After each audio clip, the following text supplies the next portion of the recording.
Inside the beautiful new headquarters here in Sparks, Maryland, U.S. Lacrosse headquarters, home of the National Hall of Fame. And today, it is the home of the 2016 Team USA Fall Classic presented by U.S. Lacrosse.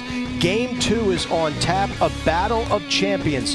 The defending international champions Team USA taking on the NCAA Kingpins, North Carolina Tar Heels. Welcome back in, everybody. Mark Dixon, joined by Director of Game Administration for U.S. Lacrosse, Melissa Coyne, and a former North Carolina goaltender. We have got a tremendous game on tap here. Athletes galore all over the field. North Carolina Team USA, two champions playing in an exhibition setting, but pride and positioning really on display here today. There will be no shortage of getting up and down the field and going after each other today. Obviously, Carolina, a lot of firepower, a lot of speed. Team USA, all the same. Bringing back a pretty big squad here. They're both carrying pretty big squads this week. I would expect a lot of goals to be scored, a lot of great play on the field. Looks like the rain's just starting to come down a little bit heavier now. Don't know whether or not that'll have an impact, but again, expect a really fast-paced, really physical game. Well, for Team USA, you will have 8 current or former North Carolina Tar Heels on their roster, but one player in particular that we're intrigued to see wearing the red, white, and blue is Taylor Cummings, the University of Maryland graduate. Absolutely. You know, in my opinion, the best player in the world right now. Multiple Tewarton Award winner, just great up and down the field on both ends of the field, a tremendous person outside of the game, a great ambassador for the game. I think she'll wreak havoc on the North Carolina defense today, as she's done in her collegiate career. So expect big things from her today. A real treat on tap. University of North Carolina taking on Team USA. We're back with the opening draw right after this. Why do we do what we do? Well, we believe that participation in lacrosse positively influences lives. We believe lacrosse should be open to all kids that want to play. We believe in a future that offers everyone the opportunity to participate. U.S. Lacrosse is a nonprofit organization that provides resources to fuel the sport's growth and development. Support our efforts at uslacrosse.org. Lacrosse Now is your lacrosse fix every night. Every night at 9 p.m. Eastern Time, Lacrosse Now reports on the most important stories in the sport. Lacrosse Now delivers the highlights, the scores, and the analysis from your favorite teams. And the best part, it's 7 nights a week. See the show that lacrosse fans can't live without. Lacrosse Now on LSN. It's all access.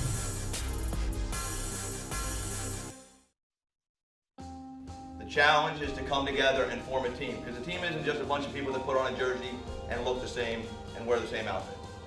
Teams are able to challenge each other individually, not necessarily agree with everything that's done by you, us, but to get in line with what our goals are as a group. Everything you're doing for yourself is for something bigger than you right now. If you haven't checked out Tilted Flow on LSN, you've missed one of the most talked about shows in the LAC Sports Network programming lineup, featuring some of the best interviews with the hottest names in lacrosse. Tilted Flow is your daily fill about what's happening now in the fastest growing sports today. And when we aren't talking about the sport, we're debating it. The good, the bad, and sometimes even the absurd. Tilted Flow on LSN. It's all access. Today's USA vs. North Carolina game is presented by STX. STX, the official partner and equipment supplier of Team USA.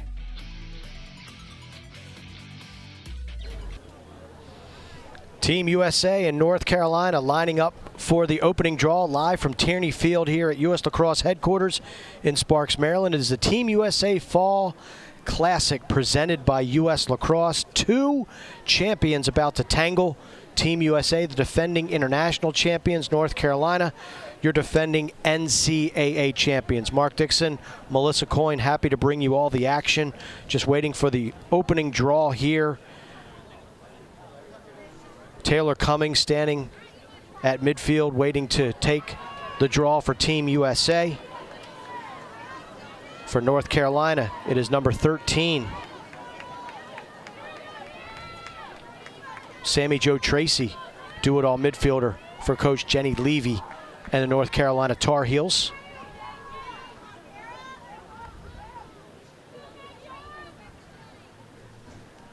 Official getting everybody set. Light drizzle here to start things off, but still a nice warm day and a beautiful crowd on hand here at Tierney Field. And right off the opening whistle, we've got a opening draw. We have a quick whistle. Looks like we'll redraw. Yep, ball's got to go above the shoulders. It didn't that time, so they'll reset this and go at it again.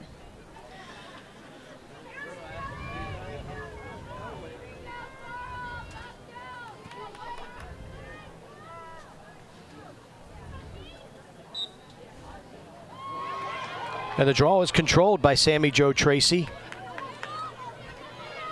And North Carolina will enjoy the first possession of this game.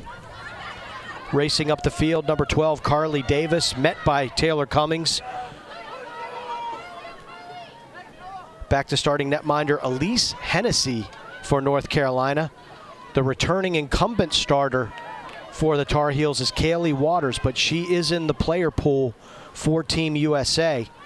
So she is suiting up for the red, white, and blue this weekend as opposed to the the Carolina blue. Yeah, almost made that mistake, right, Melissa? Tar Heel blue. Elise Hennessy, redshirt freshman, so she got a year of practice under her belt coming in here. Jenny Levy expects big things from her. She's got incredibly quick hands. She's got good size, so should do just fine for the Tar Heels. Kylie Ohlmiller leading the clearing attempt for Team USA. Gets the ball over to Taryn Van Thoff. And now behind the cage to Daniela Trasco. Cummings trying to penetrate this Carolina defense, gets dumped to the turf. Shot goes out of bounds. Possession will stay with Team USA. Yeah, I think the turf's a little bit slippery. Rain's coming down just a little bit harder than the last game. Looks like Cummings lost their footing there at the end. Katie Schwartzman, another former Maryland Terrapin, shake and bake. Defense repels her.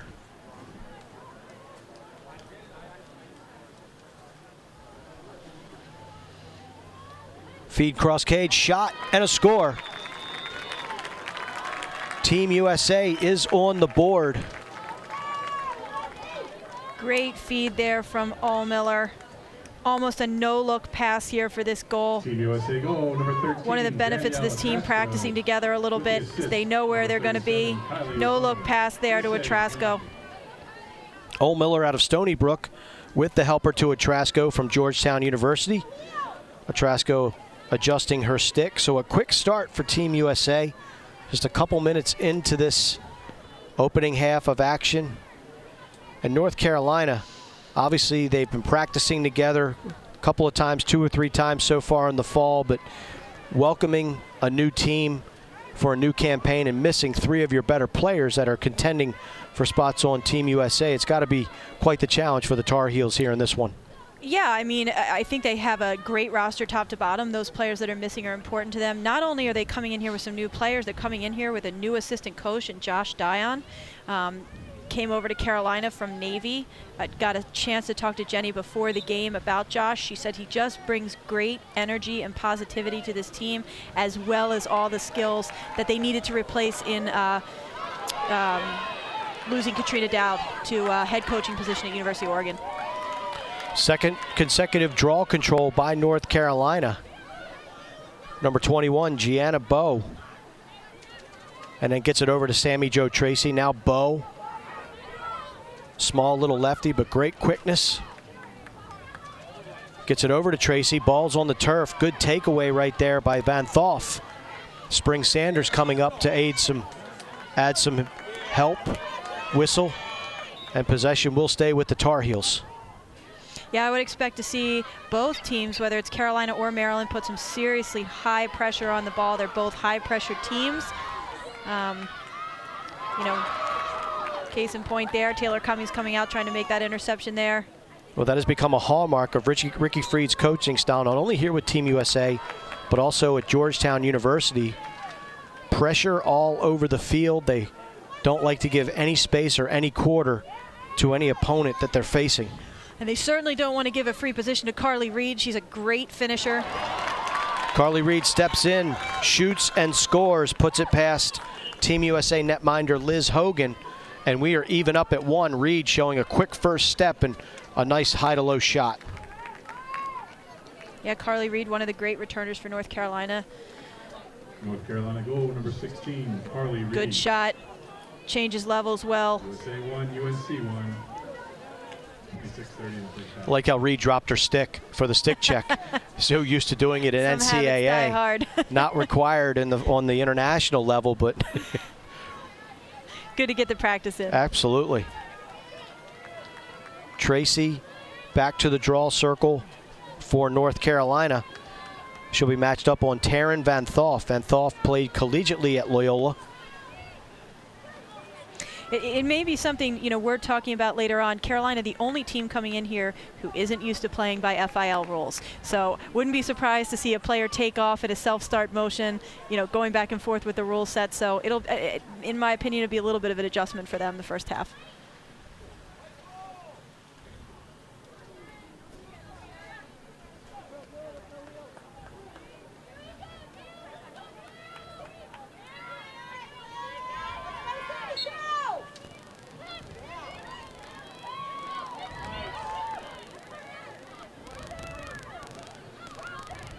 Another draw possession again for Carolina. Here come the Tar Heels. Ella Hazar got the ball behind the cage. Players on the ground. And North Carolina will retain possession. 23, Molly Hendrick, a senior out of Lancaster, Pennsylvania, on the restart. Ground ball picked up by Van Thoff, and here comes Hogan.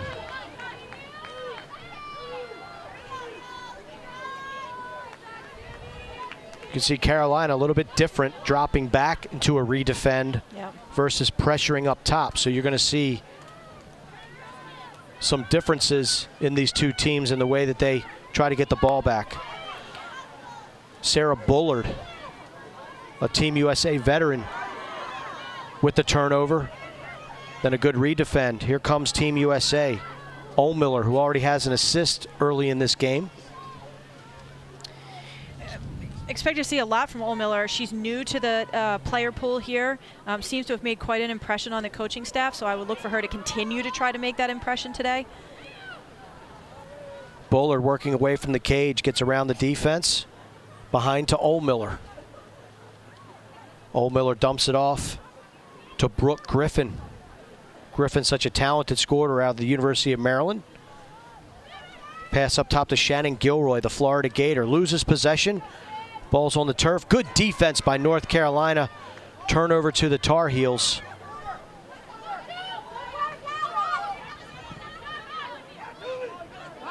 Tough to see these Carolina numbers with the Carolina blue on the dark blue. We'll do our best. Yeah, unforced turnover there for Carolina. Too bad. They worked hard in their defensive end. Again, much like the first game, that's going to be key for Carolina. You certainly don't want to give this Team USA attack multiple chances at the goal. Gilroy rolls to the cage, gets the ball taken away from her. Good defense by North Carolina. And here come the Tar Heels in transition. Little dump to Sammy Jo Tracy. Tracy gets it over to the side. Shot. Save Liz Hogan. Good shot to the far post, but Hogan is able to get down and save it. And here comes Team USA in the other direction. Morgan Stevens. She gets the ball up to Alex Aust. Uneven situation. Give and go. Shot to score. Excellent teamwork by Team USA. The give and go to Michelle Tumalo.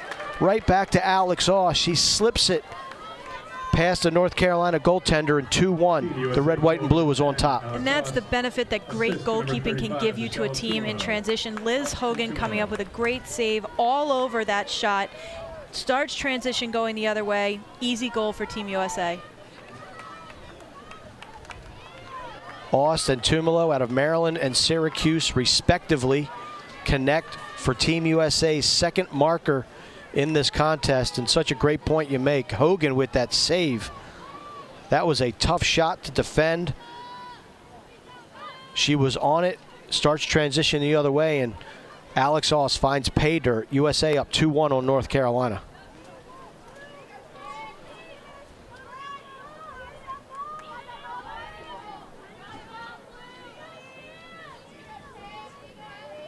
Sammy Jo Tracy taking the draw once again for North Carolina.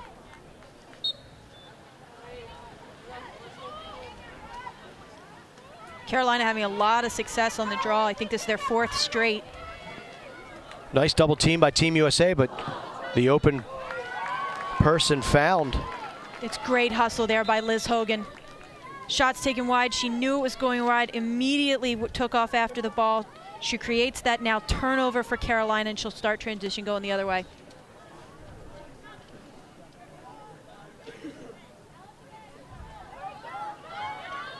Hogan on the clear. Gets the ball up to Alice Mercer. Mercer jets into the offensive zone. She's going to push it. Mercer likes to shoot, dumps it down low. Tumalo fakes the shot. Whistle stops play. Alice Mercer, absolutely one of my favorite players to watch. She is a shutdown defender with so much talent, yet she can get to the other end of the field and be very dangerous on offense also. Kylie Ohlmiller will have the 8-meter opportunity. Steps in, goes by the defense of North Carolina, but shoots it over top. Backed up by Team USA. They will retain possession.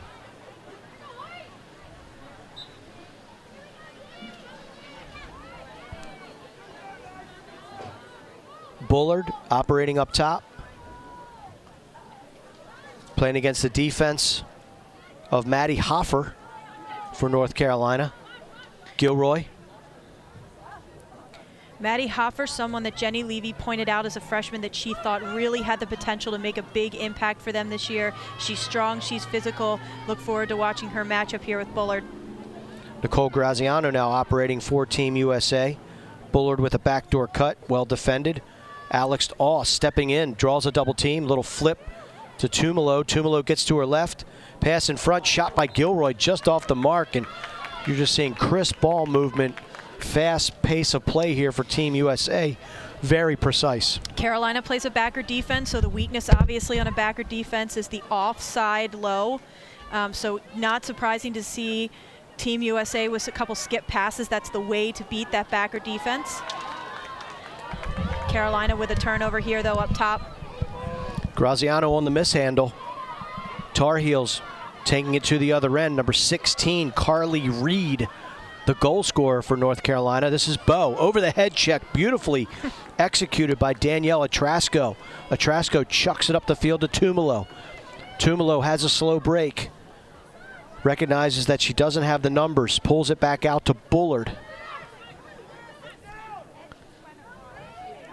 If there's a weakness for this Team USA team, it's their unselfishness. Sometimes, you know, with this kind of firepower at almost every position, you see too many passes, players being too unselfish. So look to see maybe Ricky Freed talk to them a little bit about go ahead and taking the opportunities they have. Graziano's shot saved by Hennessy. Nice stop by the young goaltender for North Carolina. Team USA so dominant back in 2013 at the last FIL World Cup. Won in the semifinals against England 21-8, and then dominated Canada in the gold medal match 19-5. So this is a Team USA that is really clicking on all cylinders when it comes to international competition. Just finished up a summer tour, Scotland, Wales, England, and they laid waste to those opponents, to say the least. Yeah, you know, I think it's good experience. It's where they're the area they'll be playing the World Cup next year. Good to get a feel for what it's going to be like over there. Not that much competition on the field yet, but again, those teams are also building rosters. You have to remember that although there's a good portion of Team USA players that were there for 2013, there is a very large influx of new players as well. So I think a weekend like this not only gives Ricky Freed a chance to look at new incoming talent, but to get these kids, these women to play together in an environment like this against a top quality opponent. Well, 40 women on the roster for Team USA, and all of them with a great chance to make the final cut. It's almost like calling a preseason football game with that amount of talent. Van Thoff down low. Team USA just wheeling and dealing here on offense. This is Tumalo. Flips it to Katie Schwartzman. Ball is now up top to Taylor Cummings. Cummings head of steam, left-handed, gets it ball behind goal line extended. Really forcing that right-hand side, feet inside and a goal. Great ball movement inside to outside, behind, up top, and the finish by Michelle Tumalo makes it 3-1 USA. Again, good pace of play so far. A little interesting to see some of the matchups out here on the field. Haven't seen Taylor Cummings take a draw yet. Not sure whether that'll be in the mix, maybe, maybe not. On the offensive end, I just noticed that a brand new freshman in Maddie Hoffer is matched up with Taylor Cummings, and that's quite an introduction to high-level play. No question. Oh, here she is on the draw now.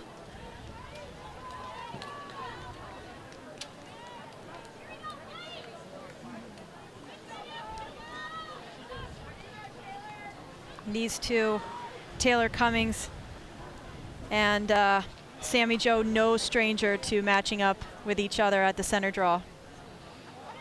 Saw these two tangle in the national championship game just a couple of months ago at PPL Park in Chester, Pennsylvania. An upset victory for the North Carolina Tar Heels. Off of the draw, Tumalo on the break, 2-on-1, gives it up, down the wing, shot, score, Brooke Griffin. USA so unselfish, so talented. They can beat you quickly. They can have an extended possession like they did for their third goal, but Brooke Griffin for Michelle Tumalo right off the draw. Mark, I can't, I've emphasized it in the last game, I'll say it again. Draw possession in this game is so important. They make a switch. I think Gilroy took the last couple. They throw Cummings on here now. They get the draw possession, couple passes and a goal. So it's just so crucial in this game to be able to get possession at the draw. There you get a good look at Brooke Griffin. Being guarded by number 30 in Carolina blue. That's Alex Moore, a senior out of Millstone Township, New Jersey. And a transfer from USC. Yep.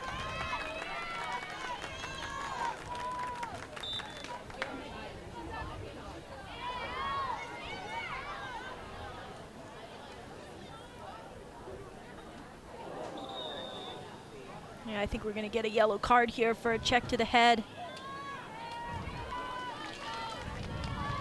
That'll be 33, Becca Block. Block, a product of Syracuse, a number of Syracuse orange dotting the roster of Team USA, which is really heavy when you get down to the numbers. North Carolina and the University of Maryland seem to dominate the Team USA roster, but Syracuse well represented. Carolina as well. They have a number of players on the roster. Those three schools have historically put a lot of players through this roster the last couple go-rounds. And just as a reminder, again, to those of you used to watching NCAA rules, we're playing FIL rules, Federation of International Lacrosse, so penalties, particularly yellow cards, are full-time served. Hogan again, very patient on the clear. Takes the ball behind the cage. No surprise here. She's going to wait for somebody to play her. She's trying to run that penalty timeout.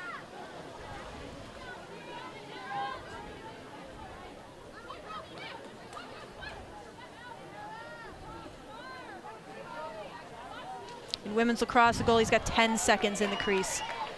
So a little bit more time. And again, like you've mentioned, no clearing time required, no shot clock. Teams can really control possession. Well, that's an eternity to spend time protected in the crease. Great outlet pass from Hogan to Katie Schwartzman. Schwartzman then gets it over. And Team USA back on the attack, leading 4-1. Coming up on the 17-minute mark here of the first half. Mark Dixon, Melissa Coyne bringing you all the action here on Lax Sports Network. Game 2 of our quadruple header today here at US Lacrosse in Sparks, Maryland. Great backdoor cut by Griffin, can't handle the feed. Good ground ball pickup by North Carolina. There you see that pressure again for Team USA. They just don't give you an inch of real estate to work with. And it looks like the Carolina player may have stepped on the end line, so possession over to Team USA. Uncharacteristic mistake there for the Tar Heels. They're used to having pressure. I think that was just sort of, a mistake there. Not sure she knew which line she was playing, but good pressure by the U.S. Well, interesting to note, there are 3 Tar Heels. Marie McCool, Maggie Bill, and Kaylee Waters from North Carolina that still will play for the Tar Heels in 2017. suiting up this weekend for Team USA as they try to earn a spot on the U.S. national team. Shot and a score. Strong left-handed catch and shoot by number 37, Kylie Ohlmiller. So we saw the Stony Brook Seawolf with an assist earlier. Now she gets a goal, and Ohlmiller very impressive here in the early going. Yeah, interesting story about Maggie Bill. Maggie Bill, also a 4-year starter for North Carolina's women's soccer team. A tremendous athlete. She actually took last season off from lacrosse. Body needed a little bit of a break playing 2 sports at such a high level. She's back this year with the Tar Heels and Team USA. It's a lot of workload to carry. I'd say. Pretty impressive athlete when you can play for 2 perennial national championship contenders in both women's soccer and women's lacrosse, like the University of North Carolina, and then trying to earn a spot here on Team USA. There we see Coach Ricky Freed giving some instruction to his players on the sideline. They now have a 5-1 lead with just under 16 minutes left to go here in the first half. Shannon Gilroy, the Florida Gator, at the draw circle with Sammy Jo Tracy of North Carolina.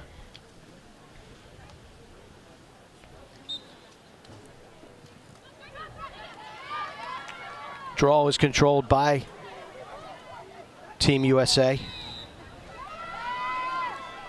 You're going to see it come again. Number 9 for the Tar Heels. I think that's Kara Klages taking a yellow card there for a check to the head. Again, with so many players contesting for the draw in a small space, it's very hard not to slip up and make a mistake there. A lot of traffic in that draw circle with bodies going in different directions. And everybody's got their arms extended above their shoulders or right around that area trying to get the ball with their stick. It makes a lot of players vulnerable in that situation. Bullard. Skip pass from Team USA up top now to Graziano. Graziano slips it inside. Shot. Beautiful save. Kylie Hennessy punches the sky, snares the ball. Elise Hennessy, and makes a beautiful stop. And here comes Carolina. They've got numbers. Ella Hazer gets it behind.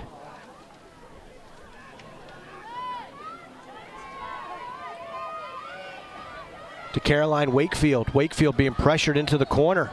Just throws it over her shoulder. We'll see if she was pushed or if she stepped on the end line. Looks like she took a little bit of a shove there from actually the goalkeeper, Liz Hogan. Actually, that's Carly Reed, excuse me. Hogan's out of the cage, empty net. Mishandle on the feed, though. Carolina able to track down that ground ball. Molly Hendrick, one of the captains for North Carolina in 2017. Head of steam going to the cage, shot to score.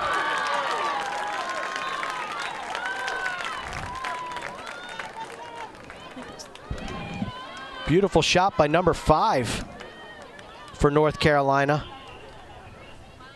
Listed on our roster as Olivia Ferrucci, but we know Ferrucci is out with an injury.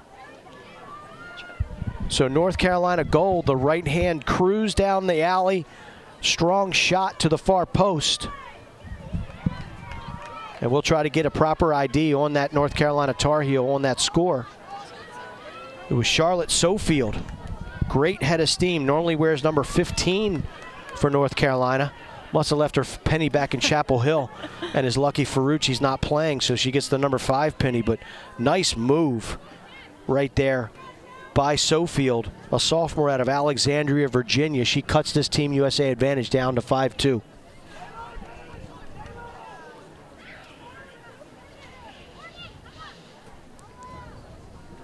North Carolina goal, number 15, Charlotte Sofield.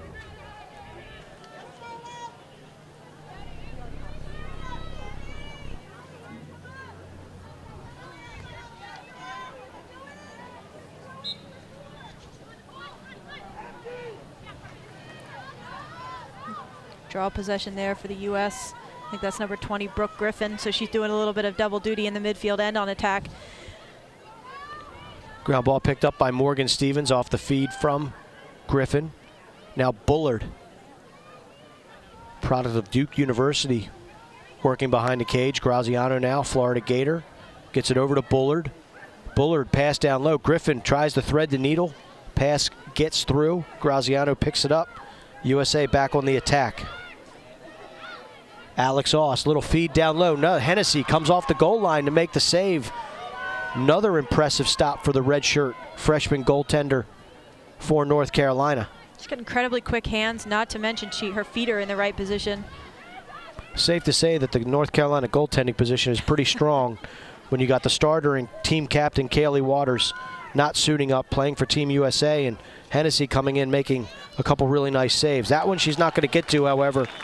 Nice little slip feed across the face of the goal. The finish by Daniela Trasco, and USA responds quickly to North Carolina's second score. Carolina's had an advantageous goalkeeping position for a while now, with Megan Ward in the goal for their 2013 national championship, again in the goal for their 2016 national championship, and you have Kaylee Waters in that mix. So you've got a Team US goalie, Ward as a senior, and now you've got a redshirt freshman in here. It seems like Carolina is well positioned at the goalkeeper spot. I think it all started with Melissa Coyne back in the day, right? The lineage of good goaltenders? You can neither confirm nor deny that. There's been no shortage of good goalkeepers to move through North Carolina, men's and women's. So the Tar Heels, of course, winning the double dip last year, men's and women's lacrosse. The men with that thrilling once-in-a-generation kind of overtime win against the University of Maryland. Brian Balcom with that huge save in overtime on a shot from Connor Kelly of Maryland that led to the Chris Cloutier extra man goal on the other end. And as you mentioned, Megan Ward may have graduated, but that goal is still very, very strong for Coach Jenny Levy and the North Carolina Tar Heels. Yeah, quite a year for the Tar Heels on both sides. Incredibly happy for Coach Bresci. If there's anyone that you wanted to see kind of come through and win a championship, I think it was him. It's been a lot of pressure for a long time, so good for the Tar Heels. One-on-one, Liz Hogan gets back into the goal, but left defenseless. It's Sammy Jo Tracy running almost the length of the field to stick it. Team USA got aggressive on the ride. Carolina's able to create the turnover, and they score on the other end of the field. Nice job, North Carolina. Carolina goal, number 13. Yeah, Carolina, Sammy Jo Tracy just does so many things well. She's asked to do so many things, and she's able to do so many things. They get up and down the field quickly. She's a great shooter, takes the draw, plays defense. But what a thrill it has to be for North Carolina, for all their success at the NCAA level, to play against Team USA, the best of the best, not only here in the States, but in the world. And Jenny Levy told us, told us earlier this week that she had the opportunity to play against Team USA during her collegiate days. And when you get a one-on-one like that and you stick it, that's something that you'll probably remember for the rest of your life. Jenny's always been consistent in bringing her teams to play Team USA, whether it's in a fall event or in a preseason winter event. She's always said it is the best competition that they can get, and she wants her kids to face the best possible competition they can at every opportunity.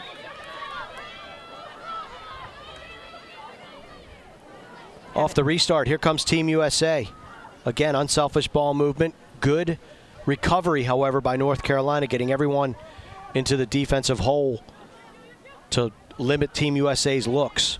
Gilroy working up top, tries to get inside, draws a double, quick shot and a score. Brooke Griffin hammers it home. Gilroy with the nifty feed, and Team USA is back up by 4. Yeah, that was a laser of a shot.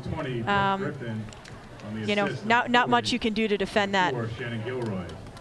There you see the slide. You got to go on Gilroy, and you believe a scorer like Griffin with that type of space to operate in, that's typically going to be the result.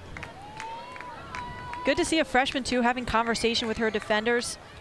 She got right in there, Hennessy, talking to them about where that weak spot is, again in that backer defense, moving the ball in and out. They've got to protect that backside. Didn't do a great job of it that last time. Back to the draw circle. Sammy Jo Tracy for North Carolina. Taylor Cummings from Team USA. There we see referee Michelle Cavallero getting the ladies set, properly adjusted. How important is the officials' role here in the draw? What are they doing? What are they looking for? How are they getting these players set? So the ball is lodged on the backside upper third of the sticks. The key for the official is to get those sticks parallel to the ground, which is tough to do. You've got differences in height, differences in the way that they want to align themselves on the draw. So sometimes the delay that you're seeing is them working very hard to get those two sticks parallel, back out, and blow the whistle. Mm-hmm. And the men's game, obviously, the guys are on the ground. Right. The sticks are not up against each other.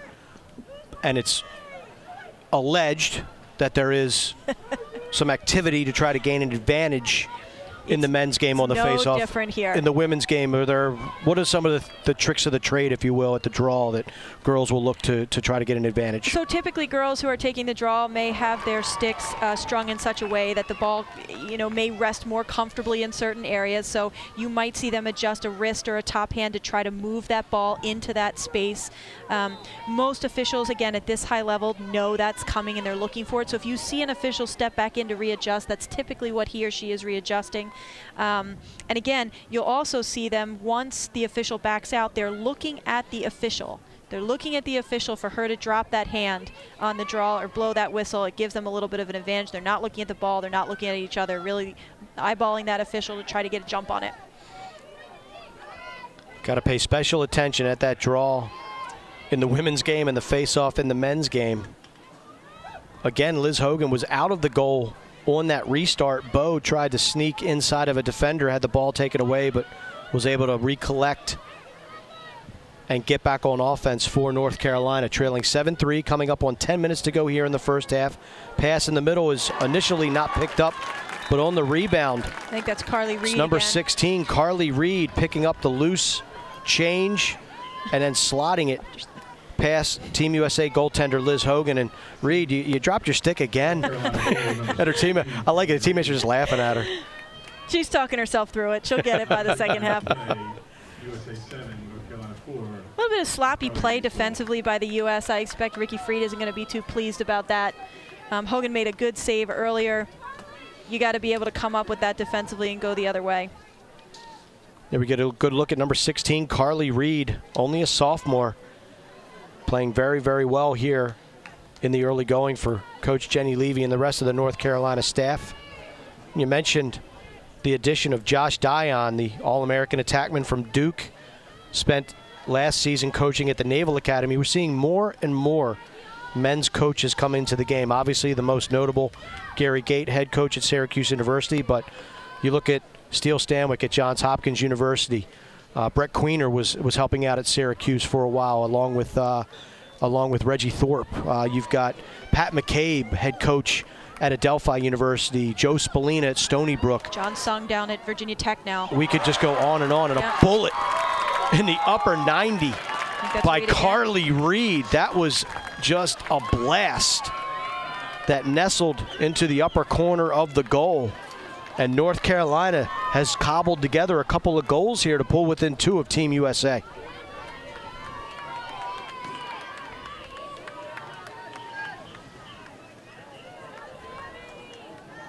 That one left you speechless, huh? She's pretty good. But she's pretty good.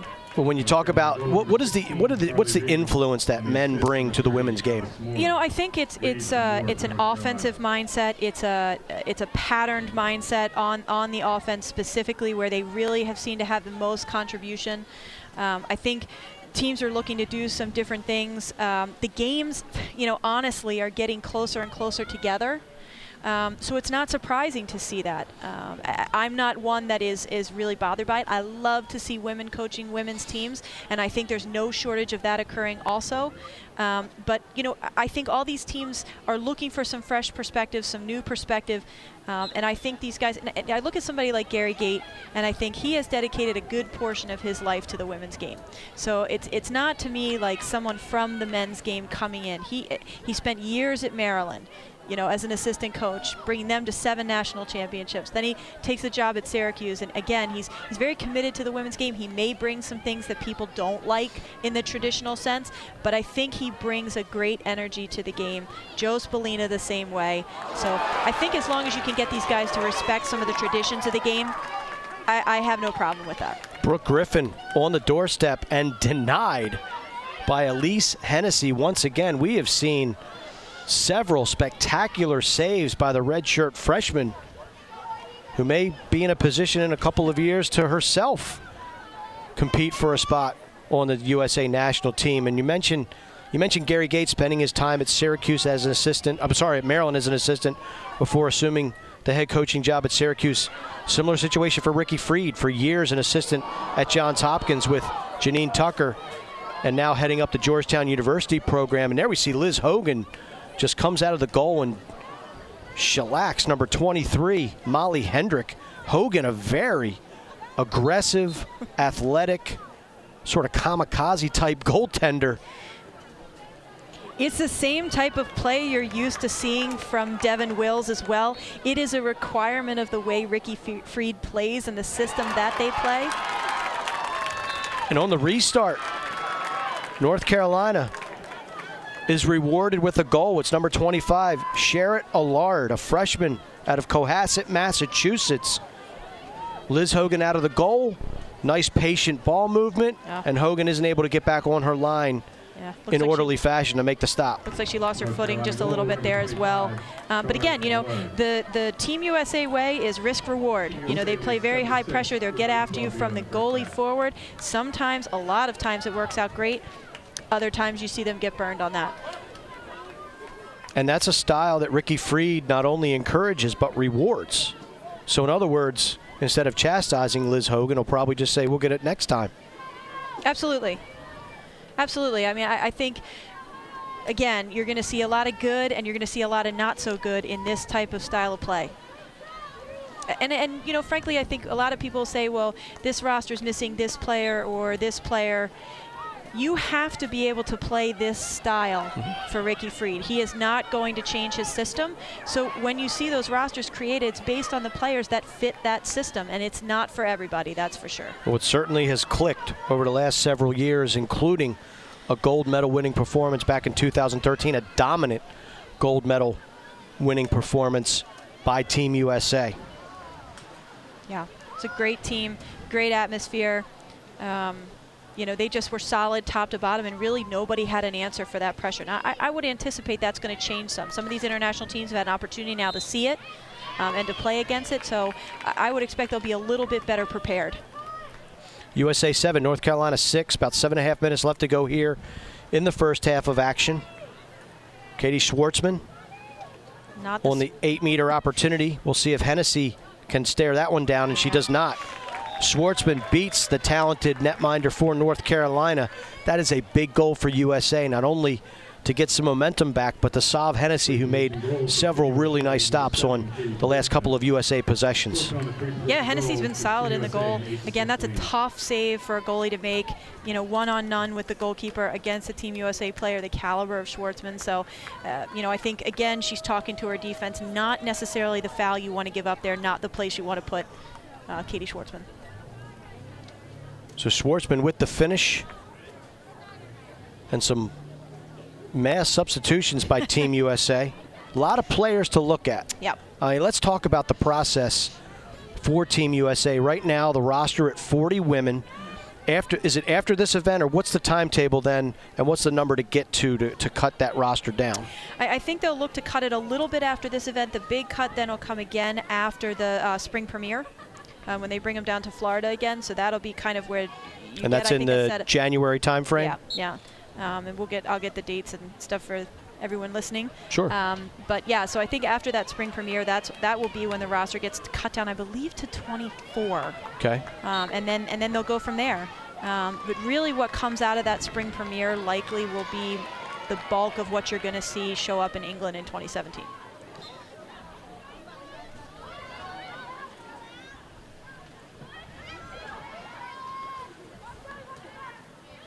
Nice give and go inside. Shot and a score. Alex Aust takes the feed once again from Michelle Tumalo. And the USA has rattled off 2 straight goals to take a 9-6 lead. All right, so I got more information from you. This week, after this weekend, they will cut down to that 24 spring premiere. Then they will cut to the 18. 18 is the final number to get to. And that spring premiere, again, is IMG Academy in Bradenton, Florida, January 13th through the 15th.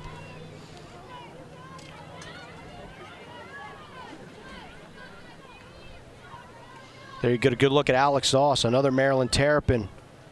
Katie Schwartzman with the last goal. Now Alex Ost with the score. So you see here the officials really trying to figure out how to get those two sticks parallel to make sure they have equal access to that ball.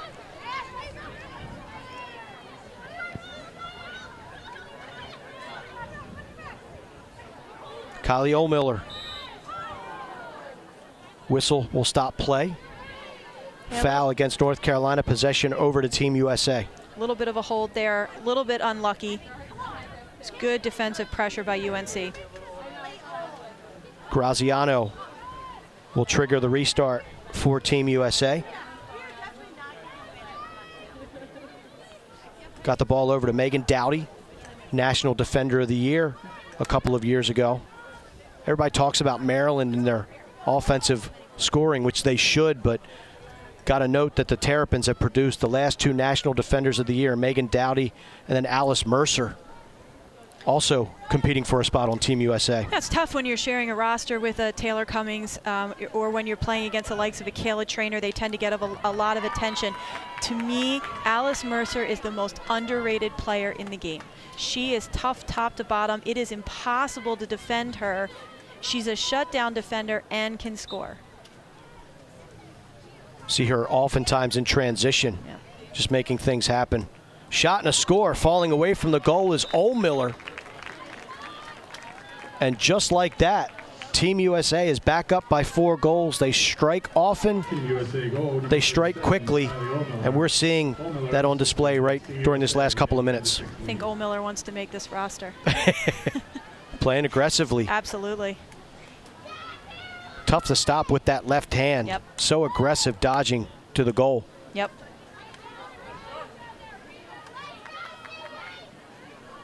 She was matched up there on Erin Kelly, another redshirt freshman for Carolina, got a little bit flat-footed.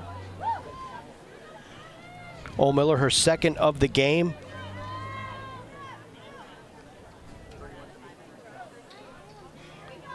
Draw circle once again. Sammy Jo Tracy taking on Shannon Gilroy.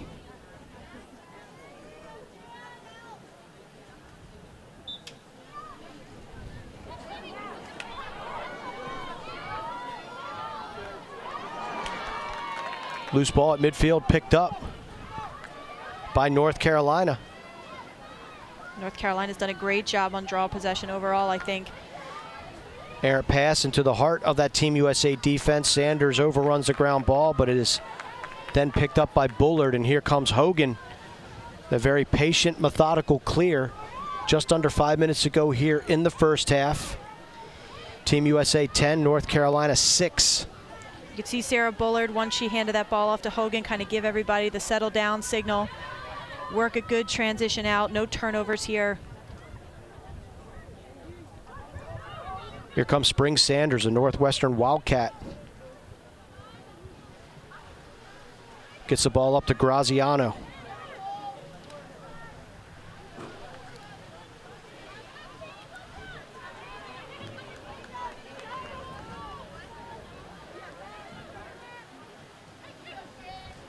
Gilroy with a head of steam. Shot comes off the back of her stick. Doesn't get on cage.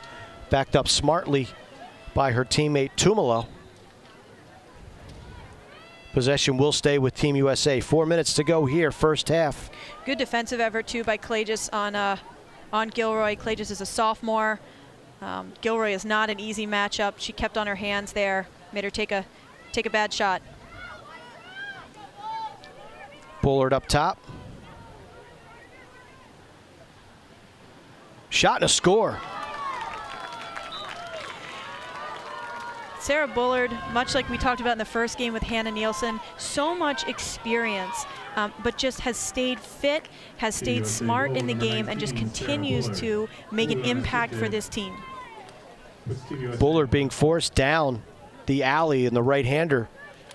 Instead of putting it in her left, is just able to twist her wrist around, get it to a great shooting situation. He puts it in her left and gets it back to her strong hand and just drills it past Hennessy. So Team USA, after seeing North Carolina creep back into this game, has created some separation. 11-6. There's Cummings, Sammy Jo Tracy back at the draw circle to take this one. I like to see the mix and match at the draw here for Team USA. It's nice to give them a different look, although Sammy Jo Tracy's done a very good job of getting the draw consistently for Carolina. Oh. Cummings, great check. Sammy Jo Tracy just dropped her guard for a second, and Cummings with that trail check. There we see the aggressive redefend of the United States. Tumalo made a great back check there. Katie Schwartzman having a little bit of a laugh, letting everybody know that they're having fun out there. Feed inside. Ohlmiller scores. Alex Oss with a beautiful look to a cutting Kylie Ohlmiller. And it's all USA right now. Yeah, you see Elise Hennessy getting a little frustrated there. She shouldn't be. These are the best players in the world. And she's playing every day with some of the best players in the country. It can be frustrating to take on, so many shots at once, but she's doing a great job. Hope she's not disappointed, but this is a tough roster to line up against. Oh, no question. There we see again the finish, that quick snap by Ohlmiller with that left hand. Yeah. High to high. Tough to stop that for any netminder. Yeah. I think Hennessy has to feel pretty good, too, with the number of saves that she's made with, a Team USA candidate on the other end and against, like you said, these really talented and capable shooters of Team USA. Yeah, she's got nothing to be upset about in this first half, but she's a competitor. They want to win. Certainly, in talking to Jenny Levy, they don't come to this event and think, oh, it's the U.S. team, we know we're going to get beat. They come here with the intention of playing the best they can and winning the games. So good to see that competitive nature come out of it. Just hope it doesn't go too much to her head in this situation. Foul off of the draw, gives possession to Carolina. Sammy Jo Tracy.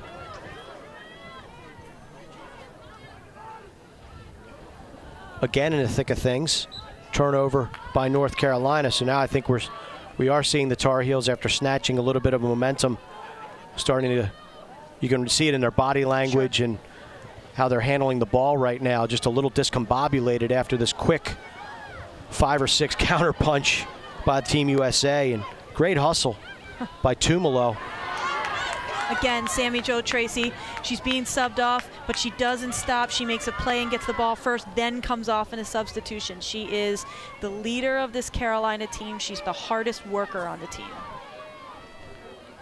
Coming up on 2 minutes left here in the first half, Tar Heels will look to try to get something going on offense. Really their first sustained possession in about 5 or 6 minutes. Good defense being played by Dowdy. And it looked like the North Carolina player may have stepped on the end line, but they're going to call a foul on Dowdy. I think again they actually called that foul on Liz Hogan. Okay. Hogan again out of her goal crease. Cross field. Great look. Alice Mercer. We talked about her ability to start transition. Barreling into the cage. Gets it over to Ohlmiller, who just fires over top the crossbar. Once again, Alice Mercer showing her jets, showing her aggressiveness in creating transition. Just a big physical player. She wants to stay on the offensive end. She's being called back to defense, but she likes being up on the attack end as well. This is Cummings. Little flip up top to Katie Schwartzman. Shot, nice bouncer by Von Thoff, gobbled up by Hennessy. Good solid save there by Hennessy. Yeah, that was a nice shot by Von Thoff on this wet turf. It skipped up quickly, and Hennessy, you have to like how she got low and smothered it. Less than a minute to go here. First half, crossfield pass. Corralled by Molly Hendrick. Hendrick. Carly Reed shoots and scores. Carly Reed, once again, having a tremendous game. Taking the feed off of the clear and just going right down the heart of the Team USA defense. Slips it past Liz Hogan, and Reed now with her fourth. I would imagine that at halftime, Ricky Freed's going to have a discussion about Carly Reed. And maybe not just Carly Reed in particular, but the way in which that ride is breaking down sort of in the last third. I would expect they'll clean that up for the second half. Reed showing some great athleticism, smart play, and there with another nice finish. There you get a good look at number 16, her fourth goal of the game. 44 seconds left to go here, first half. Big goal for Carolina to stem that Maryland run. Yeah, 5 straight goals. Carly Reed, a senior this year out of St. Stephen St. Agnes in Northern Virginia. She's had a great career so far. Jenny had mentioned, Jenny Levy, that she really is looking for Carly to really be a leader on the team this year. Liz Hogan being pressured by Bo. Cummings mishandles in the middle of the field. Carolina is able to pick it up. Look over to Bo, a little too high. Possession back over to Team USA. 19 seconds left to go here. A heave upfield. Schwartzman battling 3 blue jerseys. Carolina comes up with it. Less than 10 seconds to go. Whistle will stop the clock. 8 seconds remaining. A little bit sloppy here at the end. I assume they'll give this ball to Hogan and have her hold it here. Megan Dowdy gets it over to her goaltender, and she will run off the remaining seconds of the first half. An entertaining one from Tierney Field in Sparks, Maryland, U.S. Lacrosse headquarters. The 2016 Team USA Fall Classic presented by U.S. Lacrosse. Liz Hogan, her first 30 minutes are in the books, as it is for Team USA. They hold a 12-7 advantage over the University of North Carolina. Stick around. We've got first half highlights and analysis coming right up on Lax Sports Network.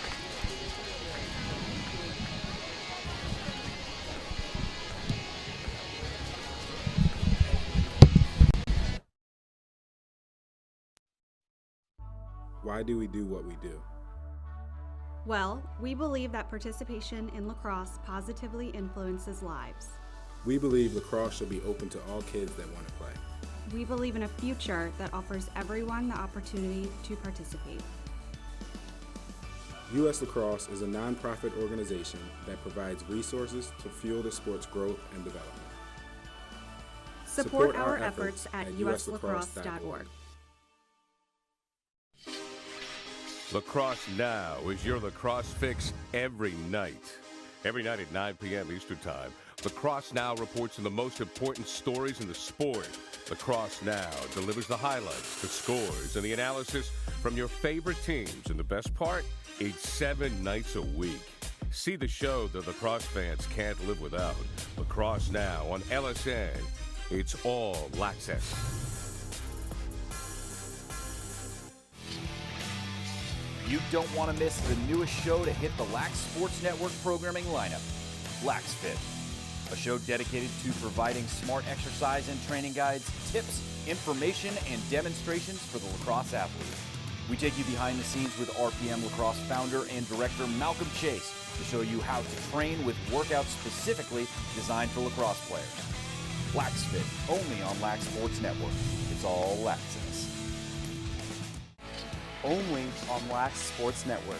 The College Digest is your weekly destination for everything related to the men's and women's college game this offseason. Be sure to tune in every week as we check in with coaches, players, and the experts to bring you the latest news and headlines from across the college lacrosse landscape. LSN College Digest, every Wednesday at 7:30 p.m. Eastern on Lax Sports Network. It's all Laxus.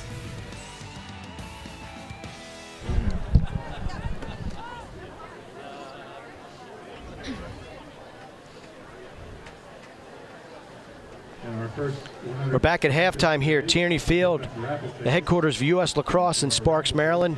Team USA, they were challenged in the middle of the first half. Carolina came within 1 goal, and then Team USA did what they do best, and that was run off a quick couple of goals in success. With you, and let's get a look at the early action. Kylie Ohlmiller got the U.S. off quickly with a nice feed. Yeah, absolutely. A no-look pass shows that these players are starting to figure out how to work with each other, know where each other are. So one of the prettier goals of the first half, the giving goal between Alex Oss and Michelle Tumalo. Former foes on NCAA field turned teammates. Great finish by Ost. And they're off and running again.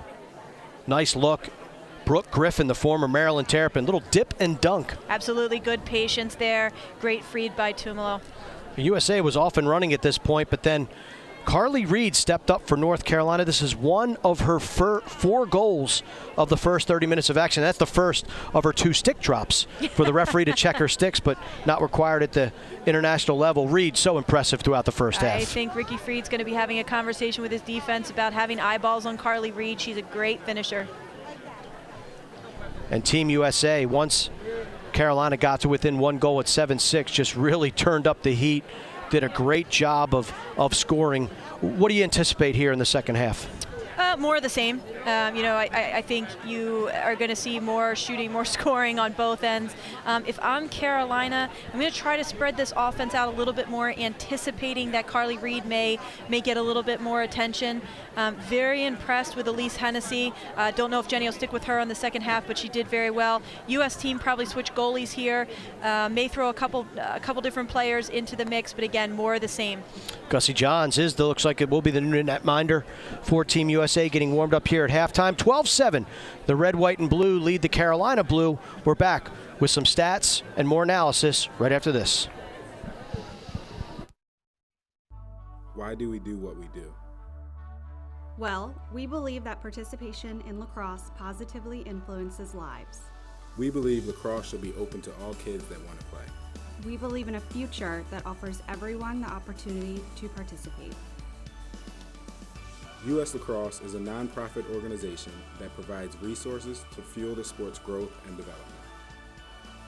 Support our efforts at uslacrosse.org. Only on Lax Sports Network. Hawks on 3, 1, 2, 3. An exclusive Major League Lacrosse presentation. To the net. He scores!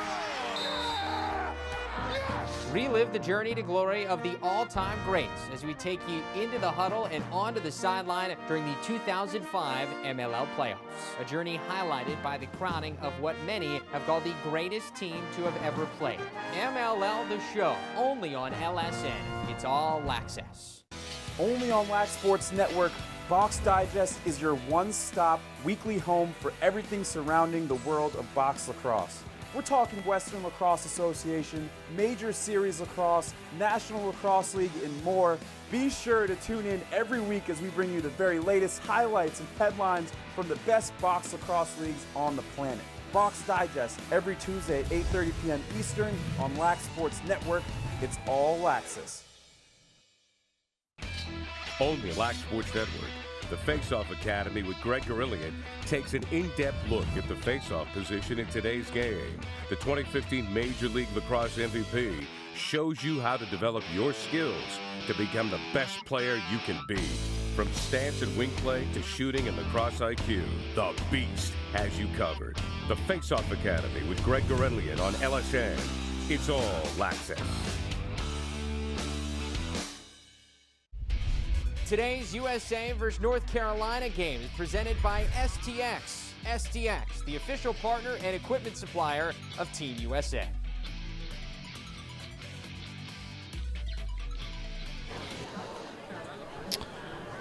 Rain, rain, go away, but the fans will not. They're enjoying some great international women's lacrosse. Team USA leading North Carolina 12-7. Mark Dixon, Melissa Coyne back here with you from Sparks, Maryland, Tierney Field, the brand new, beautiful headquarters of U.S. Lacrosse. Melissa Coyne, the Director of Game Administration for U.S. Lacrosse, and what a great event. This is just game 2 of our Fall Classic quadruple header. Don't miss the rest of the action today from Tierney Field. Coming up at 4 o'clock, the United States women are back in action, this time against Team England.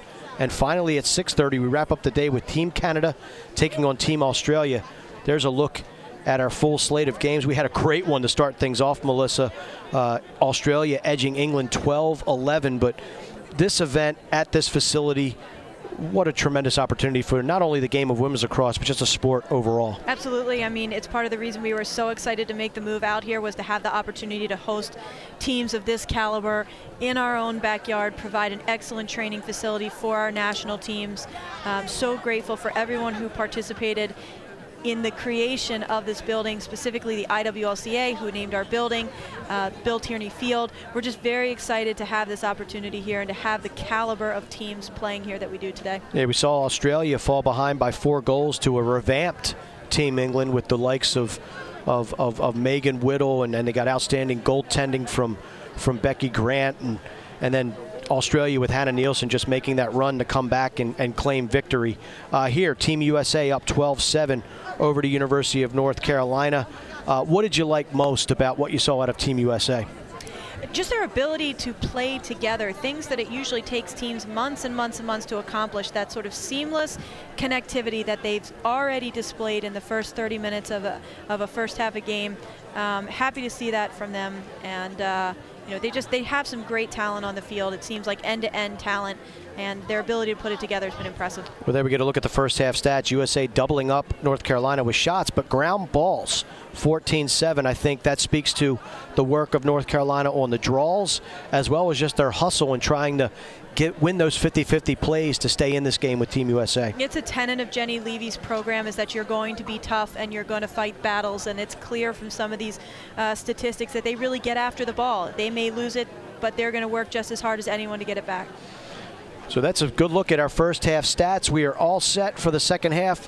When we come back on Lax Sports Network, don't go anywhere. Team USA versus the University of North Carolina. Second half action and the opening draw coming right at you.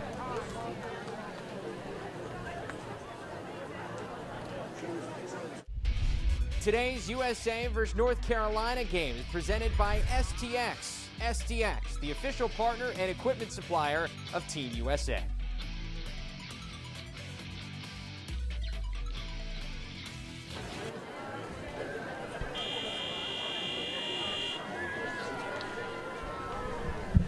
Team USA assembling for the next 30 minutes of action. They looked very impressive in the early going. North Carolina got the better of play in the middle of the first half, but then they ended in a flourish as the red, white, and blue lead 12-7. Mark Dixon, Melissa Coyne bringing you all the action here on Lax Sports Network. Game 2 of 4 here today on a rainy Saturday in Baltimore, and then 4 more games tomorrow. The 2016 Team USA Fall Classic presented by US Lacrosse. There we see Coach Ricky Freed talking to one of the officials. Very physical play, and we do see Liz Hogan in the huddle for Team USA here. Looks like she might stay in the game for USA to begin the second half. Are you a little surprised with that? Not surprised, but I think she's playing great, so I'm happy to see her get back in there. You know, I know they do have a bunch of goalkeepers on the roster, but you got to remember Devin Rills is injured and can't play, so you may see Gussie Johns either later in this half or with the next group. But good for Hogan. I'm glad to see her have this opportunity. She spent a lot of time, similar to Megan Huther, kind of sitting second bill to Devin Wills, so I'm glad she's getting the opportunity to play here. She deserves it. She's an incredibly hard worker. I think she had a solid first half. And then North Carolina taking the field once again. What do you think the message was from head coach Jenny Levy in the locker room? Keep doing what you're doing. I mean, I think they're playing very well. They do have to remember this is the U.S. team. You know, they're great top to bottom. There's no real weakness in them aside from maybe when they break down on the ride. But if I'm Jenny Levy, I'm going to tell them to keep doing what they're doing, especially goalkeeper Elise Hennessy. I think she had a great first half. She's a freshman. She's facing probably the toughest competition she'd ever faced, so more of the same from the Tar Heels. As we head to the draw circle, Shannon Gilroy and Sammy Jo Tracy, two familiar adversaries from the first half. So you get a good look at this here, how difficult it is for the official to try to bring these sticks to parallel given where those players want to hold their sticks. Nice ground ball picked up by Nicole Graziano. She has been impressive so far in this game, picking up ground balls and directing the offense from up top. This is Dowdy being guarded by Carly Reed. Reed, the offensive hero for North Carolina in the first half with 4 big goals for the Tar Heels. Sarah Bullard back over to Graziano. Graziano sticking her left hand, a little flip down low to Daniela Trasco, not handled, but USA will stay on offense. One of the nice things too, although Ricky Freed and his coaching staff are obviously focused on who's going to be in that 24 going forward, but to look at some of these young players for Carolina and know that the future for the U.S. is very bright. players like a Carly Reed, who are just seniors now, who will probably at some point be in the mix. It's got to be a very comforting feeling for Ricky Fried. Free position here for Team USA. It is Graziano. Feeds it down low. Shoot, dip, dunk, goal. Beautiful, unselfish execution by Graziano as she slips it down to Kylie Ohlmiller. Ohlmiller does the rest and gets USA's lead up to 6. Not much Hennessy can do there. That's a goal that's going to be scored every time. Team USA goal number 37, Kylie Ohlmiller. Stony Brook, one of those programs that has really grown over the last couple of years, knocking on the door of an NCAA championship weekend appearance. Of course, the big news in women's lacrosse this week, the relocation of the NCAA Women's Division I Lacrosse Championships out of the state of North Carolina in Boston, Massachusetts, at the same site as the men's tournament this Memorial Day weekend, Gillette Stadium, Foxborough, Massachusetts. How big of a move is that for the sport? Is it a non-issue? Is it something that is a good move for women's lacrosse, having it at the same site? It's been in the same geography the last couple of years, Towson, Maryland, PPL Park in Chester, Pennsylvania. Now it is at the actual site of the men's championship. Is that a good move for the women's sport?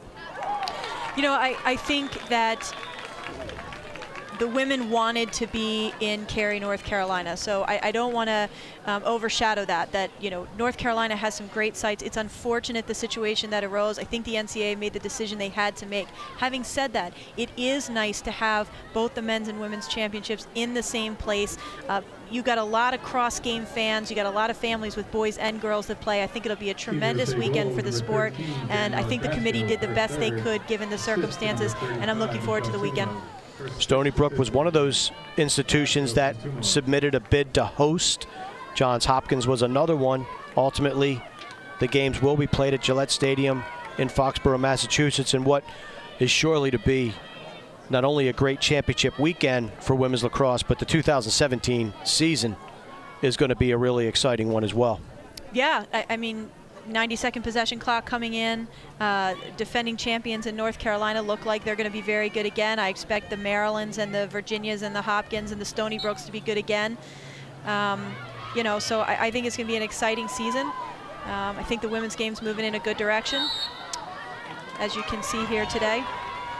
Last goal scored by Daniela Trasco to get the United States lead, doubling up North Carolina. And you just mentioned all the fine teams and Johns Hopkins joining the Big Ten. So how about the formation of the Big Ten Lacrosse Conference on the women's side? Maryland winning the Big Ten championship this year, but tradition resides not only with the Terrapins, but Northwestern. Penn State made an appearance in championship weekend this year, and Ohio State always very, very strong. And wow, just a great move for the sport with that formation of the Big Ten Conference. I think it's a great move. I really enjoyed watching all the teams within the Big Ten last year. I think they'll be strong again this year. Not only Hopkins making a move to Big Ten, but University of Denver making a move to the Big East. Away from the MPSF, you've now got Oregon, West Coast teams in the mix. It'll be interesting to see what happens with the MPSF conference, whether those teams will join the Pac-12. So a lot of movement in the women's game, a lot of addition of teams. I think the sport's in great hands and moving in a great direction. Well, you talk about direction of the sport. How about out west? I mean, Southern Cal making a quarterfinal appearance, taking Syracuse to the limit before falling in an NCAA quarterfinal game. I mean, they were just an eyelash away from making a national semifinal appearance. Arizona State will begin play in 2017 as part of the Pac-12, and Team USA, Shannon Gilroy. How about Florida? I mean, I know they're not out west, but Florida, the emergence of that Gator program over the last couple of years. The women's lacrosse, the sport is just exploding across the country. The opportunities these girls have to play in so many different regions of the country is incredible. And I know they're very grateful for it. I see it continuing for some time. Looks like Team USA has replaced their goalie here. Liz Hogan comes out, and Gussie Johns, as you were just speaking about, USC product. She's out there playing with Devin Wills and as an assistant coach. So, I think you have to look no farther than the rosters of Team USA and some of these others that are including players from Oregon, from USC, from Denver, you know, in a bigger sense. So it's very nice to see these players included. You know, and just really grateful for the opportunity for young girls to go play at these colleges, turn into great female players that can end up on these rosters. And you mentioned Denver in a couple of weeks. The man himself will be back at the field named after him. Bill Tierney will lead the Denver Pioneers into Baltimore to take on his former team, the Princeton Tigers, in a fall ball exhibition that is just one of the many great events here at US Lacrosse. And how about that? Kylie Ohlmiller will draw a lot of oohs and ahs from the crowd with a nifty behind the back shot and a goal. And Team USA right now is rolling. Yeah, you mentioned Bill Tierney. What a great moment that will be for him. You know, his alumni participated heavily in the donation and the naming of this field. Also to have his program at Denver and what he's been able to do for them. An icon in the game. We're so happy to have him involved. Great to have him back and his family with him next weekend. Should be a great event. Katie Schwartzman, a little slip pass inside to Ohlmiller, and she does the rest with the beautiful behind the back. North Carolina's Jenny Levy has seen enough. She has taken a timeout to try to reset the Tar Heels, get them to take a step back and just kind of refocus and try to get after this. Yeah, good timeout here. You know, they're getting beat. A little bit of miscommunication here. Try to settle their defense down just a little bit. But again, this is Team USA. This is the best of the best. Such an impressive team filled with great athletes, great players. And how hard is it, do you think, for Ricky Fried and his coaching staff and the selection panel to get this team down to the final 18 players that are going to represent Team USA in 2017? If you were looking at this group of players just strictly from their accomplishments and their talent, it would be an impossible task. But again, his focus is on who can play within the system he wants put on the field. So, you know, you can't pick 24 out of this 36 and say one's better than the other. Again, it's going to come down to who is executing the system the way that Ricky wants it executed on the field. And Kylie Ohlmiller executing just fine here today so far. 5 goals. Has been an offensive juggernaut for Team USA. What's impressive to me, too, is to watch Ricky interact with these players, even up, you know, 9 goals, still giving them instructions, still talking about tweaks he'd like to see made to what they're doing on the field. It's good for them. It's good for the program. And, you know, I think this team that's going to be out on the field in 2017, the World Cup's going to be just a dynamite roster. Lacrosse fans, if you're looking for a place where you can get all the news, highlights, and analysis for the sport you love all in one place, look no further than Lac Sports Network. Each night at 9 p.m. Eastern, Lacrosse Now brings a comprehensive look at all the news of the day from pros to college to high school. Indoors and outdoors, men's and women's, we cover the entire sport of lacrosse like no one else. Lacrosse Now on LSN every night at 9 p.m. It is all Laccess.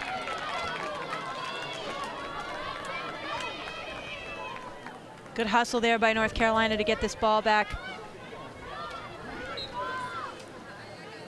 Quick feed up top. Carolina trying to get back on the board. And Carly Reed with a rocket over top the crossbar. She is not shy. No. And she has had a great afternoon thus far. And that ball just missed, got her hands free. Not a place you want to be. If you're a defender defending Carly Lloyd, you certainly don't want her to get those hands free. She's got a rocket for a shot. She's a very smart player. Sammy Jo Tracy operating with an empty net. Nice check by the Maryland defense. That was Von Thoff, as Gussie Johns was lurking in the shadows as well behind Sammy Jo Tracy. So even with a 9-goal lead, Team USA continues to play a very aggressive, pressing style, not letting North Carolina get comfortable in any way, shape, or form. They just wear teams down. You know, they can move players in and out. They have any number of players on their benches that come out here and do the same thing that what you're seeing on the field now. And frankly, there just aren't that many squads out there that can compete with that consistently for 60 minutes. Katie Schwartzman up top. Another nice feed down low. This one to Brooke Griffin. Little shovel. That was gets it over. Defended by Erin Kelly. Great save there. Oss cross field to Ohlmiller, and Ohlmiller is denied on the doorstep by Hennessy. And here come the Tar Heels. This is Bo. Quickly coming in with an empty net, really. Shoots, save. Gussie Johns got got up high to save Bo. And Johns then gets the ball upfield to Taylor Cummings.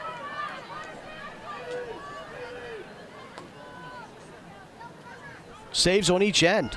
I'm pretty impressed with the caliber of goalkeeping we're seeing in the women's game right now. No doubt. And as you mentioned before, all over the world, Australia had their goalkeeper Hanks made a couple really nice saves. Both goalkeepers for England made nice saves. Graziano thought about shooting. Gets it behind the goal to Ohlmiller.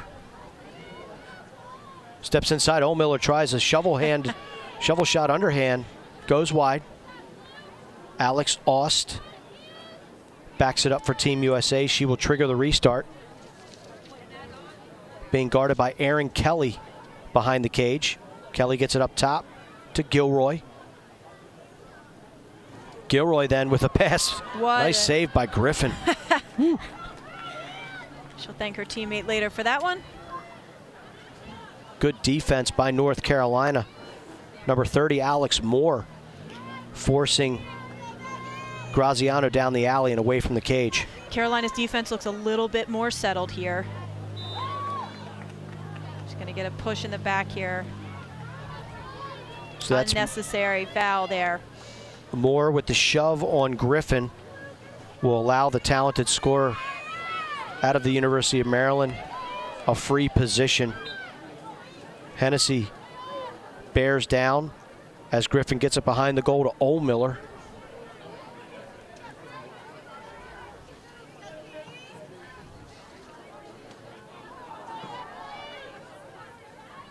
Bullard.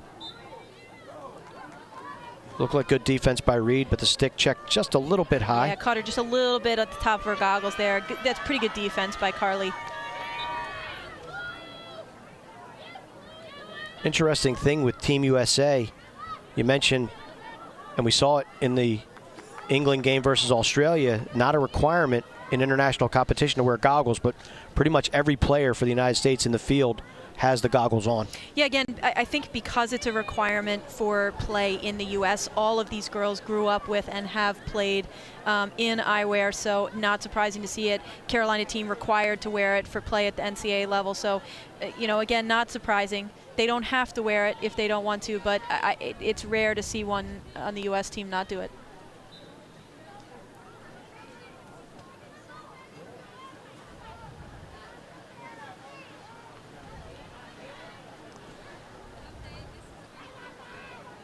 Asta Tumalo. Tumalo's another one, has had a solid day today from a feeding standpoint. She seems to be, you know, kind of the backbone of this offense, finding open players. It's a new role for her. She's predominantly been a scorer for this group. It's nice to see her kind of take on this other role, show that she does have that dimension to her game. Got to show some diversity when you have a team, a bunch of women that could score in bunches and make great feeds, and just got to have to adapt and find a role, find a niche. Yeah, it's an incredibly unselfish group. Again, another great save there by Hennessy. Gets down on the ground there. I expect Elise Hennessy's going to sleep well this evening.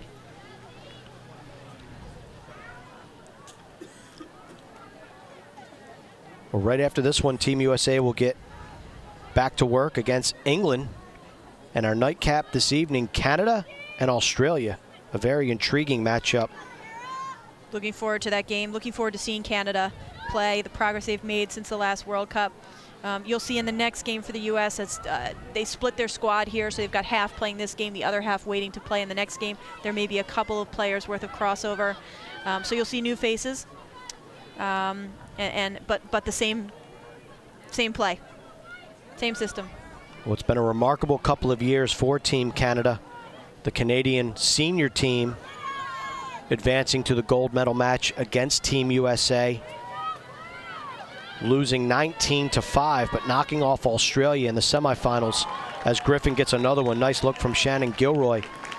But Canada advancing to that gold medal game, and then the U19s winning gold, beating Team USA last summer in Scotland. Team Canada women's international lacrosse certainly on the rise. Absolutely. You know, Canada's got some great young talent in Selena Lesotho. I expect you'll see her tonight. And then again, that mix of veteran leadership in a Dana Dobie. They really have put together a great program, top to bottom, men's and women's for Canada, very focused on their national team's developments, and it's showing on the field. Brooke Griffin with her third of the game. Had a chance to watch Brooke's sister Brindy play in the Under Armour All-America Lacrosse Classic earlier this summer. A lot of good players. A lot of good players headed to Maryland. As you mentioned, a lot of great players heading to North Carolina. It's just the rich get richer, but again, so much opportunity across the landscape of college lacrosse on the women's side. And the head coaches that are taking these jobs are products of the Northwesterns, the Marylands, the North Carolinas. So, you know, you're seeing these same systems employed at different colleges. I think there's going to be there is now, but even more so in 5 years, the parity in the game at the Division I level. I think you'll really start to see that grow because of the leadership that these teams have. Looks like an injury timeout, number 33 for North Carolina. Maggie Oslander, senior out of Cary, North Carolina. I think there's some blood as she got smacked in the face. Can't tell if she got smacked in the face or in the hand. Oh, yep. Yeah, it looked like a stick. Yep. So Ohlmiller on the restart. Just under 20 minutes left to go in this one. Jam feed onto the crease. Doesn't find a home except for goaltender Elise Hennessy. Yeah, it was a tight pass there. Gilroy almost got it. Good heads-up play, though by Hennessy. Long pass upfield, corralled by number 34 for North Carolina, Katie Woodruff. Yeah, this is where North Carolina is going to have to be really careful. Don't want to turn the ball over here. Certainly not looking to go backward. They need to move the ball up the field, get into their offensive zone, not let this Team USA kind of dismantle them with a ride. Katie Kinsey with a great, that's Carly Davis with a great individual effort to clear the ball. Now you see Gussie Johns come out of the goal and just creates that little bit of havoc. And the airmailed pass off the sideline, possession back over to Team USA. Yep.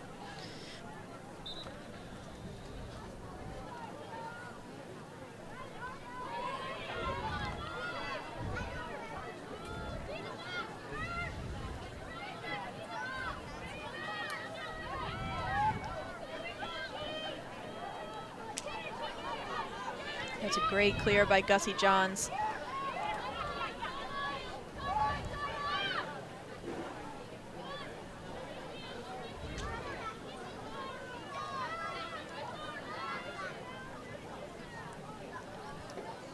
Taryn Van Thoff. This is Ohlmiller.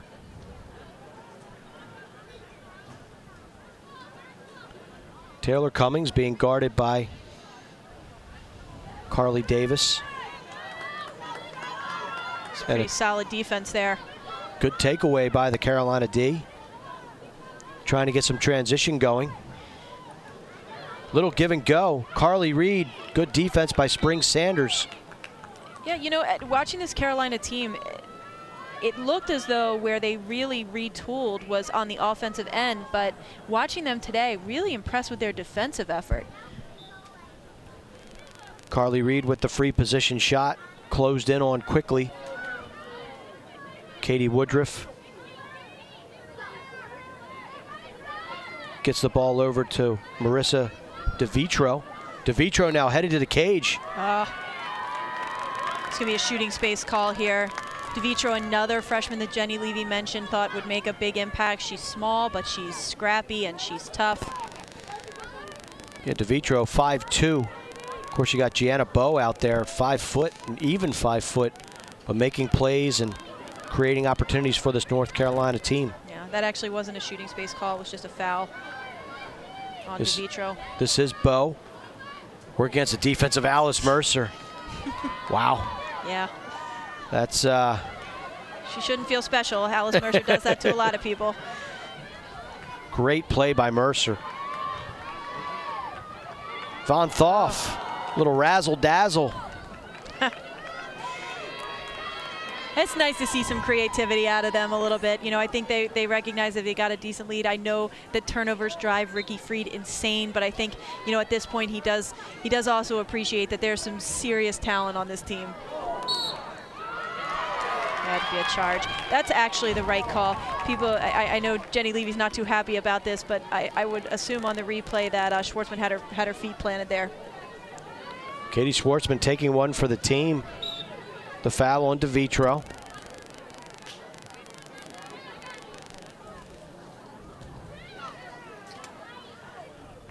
Katie Schwartzman now working, goal line extended.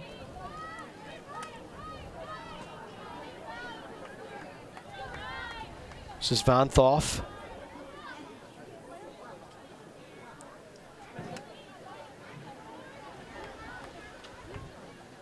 Spin move, Taylor Cummings, nice look inside. Just a little bit high. Little high to Von Thoff, and here come the Tar Heels. I think this is Carly Davis. Nice transition. See if Carolina can get on the board here. Pass goes awry, out of bounds, turnover to Team USA.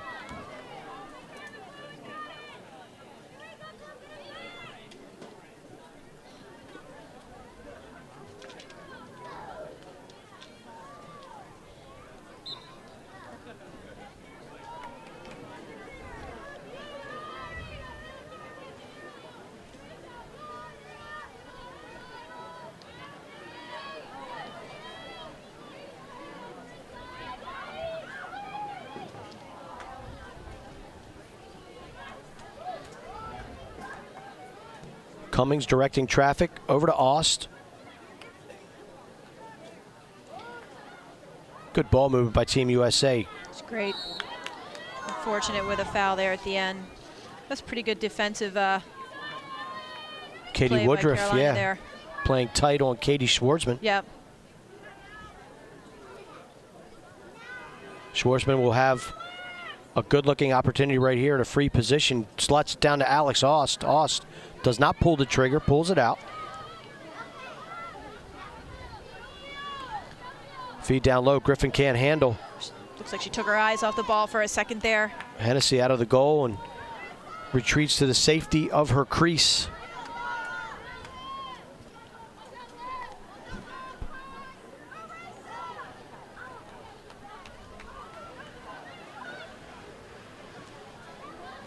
Carolina looking to clear. Long pass. You see Gussie Johns out of the goal. They're going to try to take an opportunity. Feed inside. Shot just over the cage. Good scoring opportunity for North Carolina, but the shot sails over the net. But they do back up and retain possession. Gussie Johns coming out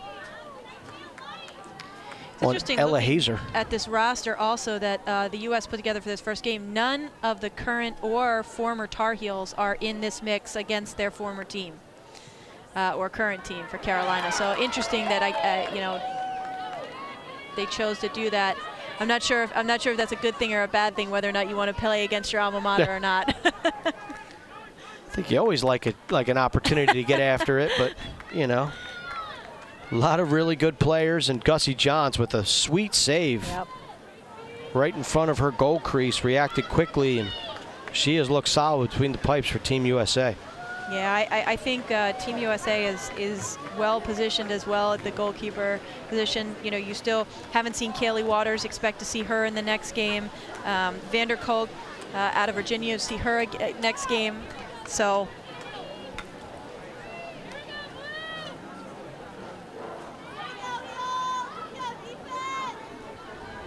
This is Gilroy working up top, gets her hands free, pulls it out. Pass over to Graziano.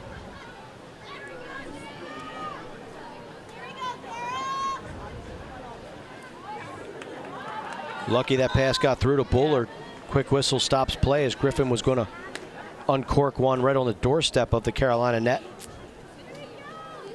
Yeah, Yeah, she looks a little disappointed that that whistle was blown because she had a wide open look at the cage there. That was a gimme. Again, this is going to be a foul that is outside the 8 meters, so in international rules, they will only clear the lane to the goal. Griffin may get another chance here as Bullard is looking inside to maybe try to feed it to her. She's thinking about it. Fakes it. This is Ohlmiller.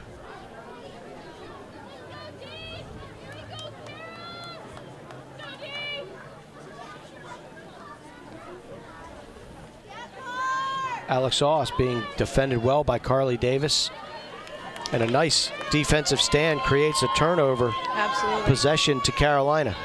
You certainly don't want to go through this game without mentioning the talent on the field is tremendous. We've talked about Ricky Freed, but also to talk about the assistant coaches for Team USA, Amy Bacher from Stanford, Liz Robertshaw from Boston University, and Jess Wilk, probably one of the greatest U.S. goalkeepers of all times, coaching the goalkeepers again for Team USA. So, you know, as much talent on the coaching staff as there is on the field for Team USA.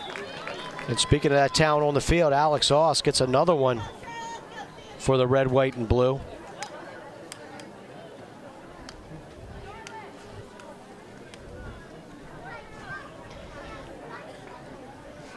Some of our viewers may be wondering why with an 11-goal lead the clock is stopped. In international play, you got to wait till you get to 12 goals for the clock to run. Assist number 20. Wow. Big difference, huh? Huge. I don't have a good explanation about why that's different. Yeah. Ost, her third of the game.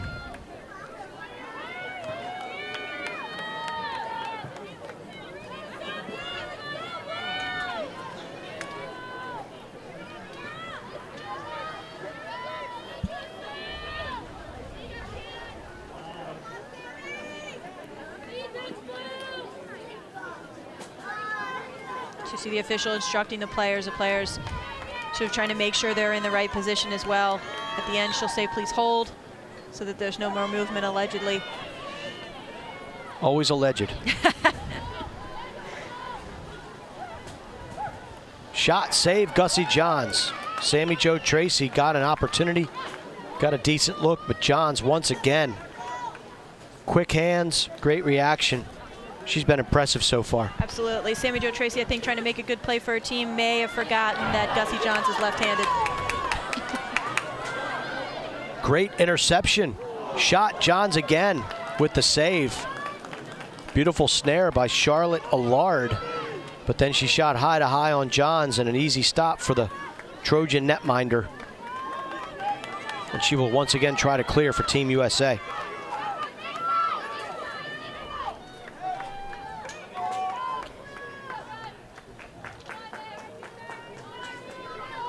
Allard, another one of Carolina's freshmen coming out of Massachusetts. My guess is 9 times out of 10 at the high school level she would have scored that shot. A little different situation with a Team USA goaltender. So Bullard operating up top. Less than 9 minutes to go here between Team USA and North Carolina.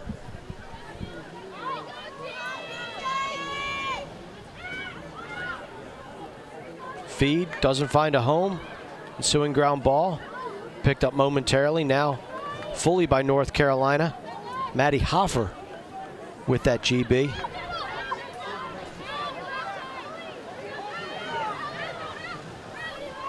Ball goes upfield to Allard.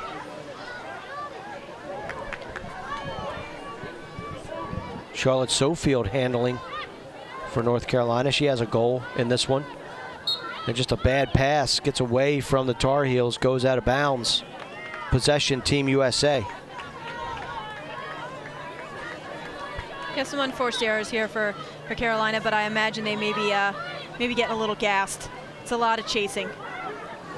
And a lot of pressure when you have the ball. Yeah. There's no rest.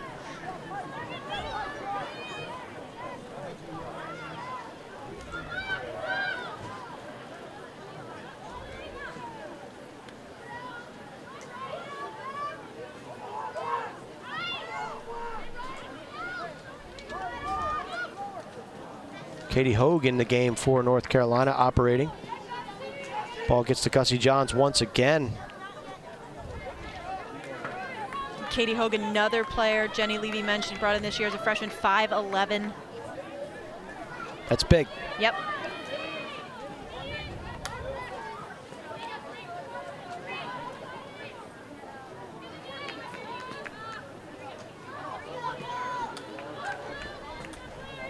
Gussie Johns with the ball. Heaves it down the field.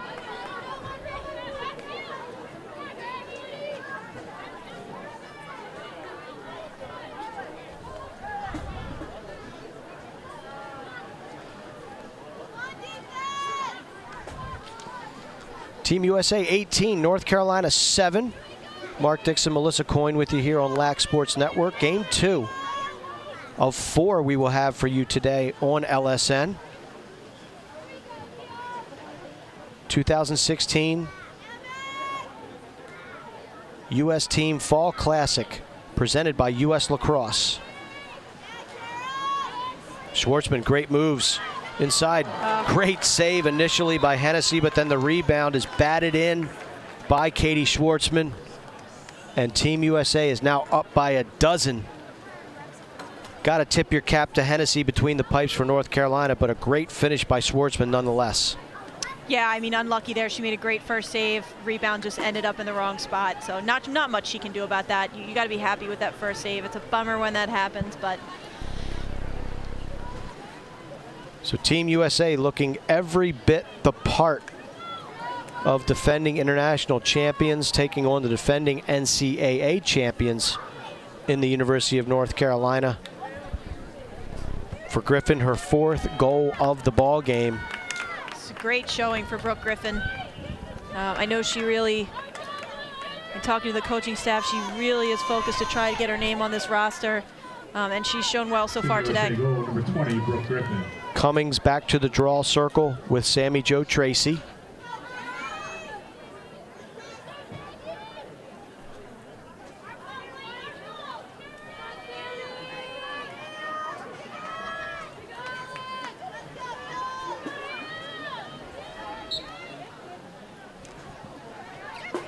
Tracy picks it up, but then again, from behind.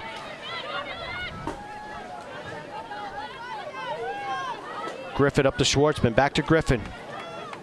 Griffin back to Schwartzman. Nice teamwork, good ball movement by Schwartzman and Griffin. Nice back of the goal there by Tumalo. We now do have the running clock that you spoke of a couple minutes ago, Melissa, with the 12-goal lead for Team USA. Yeah, I imagine that may be a welcome sight for the Tar Heels at this point. They take nothing away from how good a team they are. Cummings, little feed inside to Ohlmiller, and Ohlmiller darts the top shelf. USA keeps rolling. So since the score was 7-6, just a little past midway through the first half, Team USA has gone on a 14-1 scoring run. Yeah. That'll do it. I think that's difficult for any team to withstand.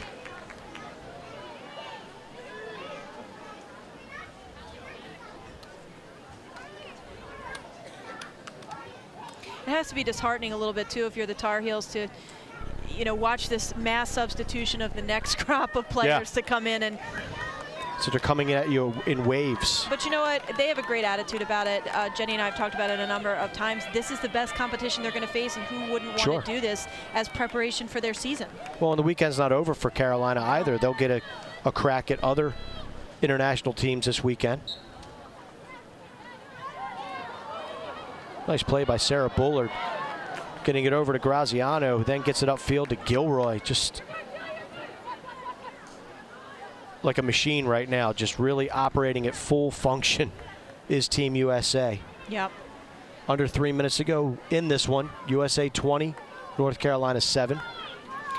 It'd be interesting to talk to Ricky Freed in between games and see, you know, what he's happy about, what he wants to see better, and what adjustments they will make. I say adjustments, but you know, what things they'll do differently with the next group.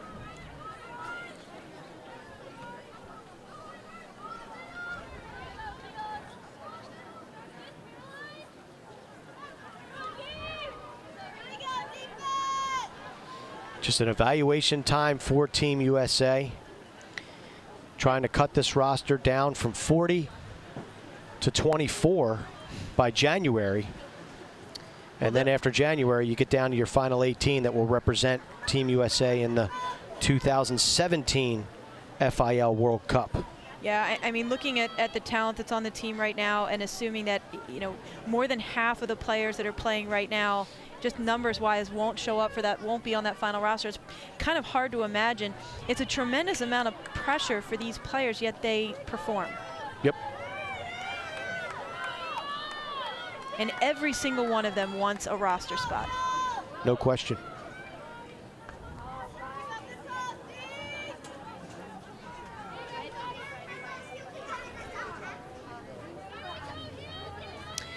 It also could be part of the reason why you're seeing players like a Megan Whittle choose to play for England.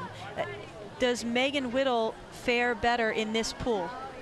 You know, what is the best opportunity to get to a world championship? The talent pool is so stacked here. It's nice that there are additional opportunities. I think Megan Whittle is a phenomenal player, and she would have had a very decent shot in this mix. But, you know, if these players want to play internationally, it is nice for them to have some additional options sometime as well. Well, based on the talent that we've seen out here for Team USA, you could maybe run 3 Team USAs and have a great shot of success on the international stage with the depth of talent that we see here before us. Yeah, I would agree with you. I am equally as optimistic about what I've seen from the international teams as well, the progress they've made. So, you know, excited for this next championship. I think a lot of progress will be made, has been made from 2013 with the likes of Australia and England and especially Canada. So certainly this isn't a foregone conclusion for the U.S., although they are very strong.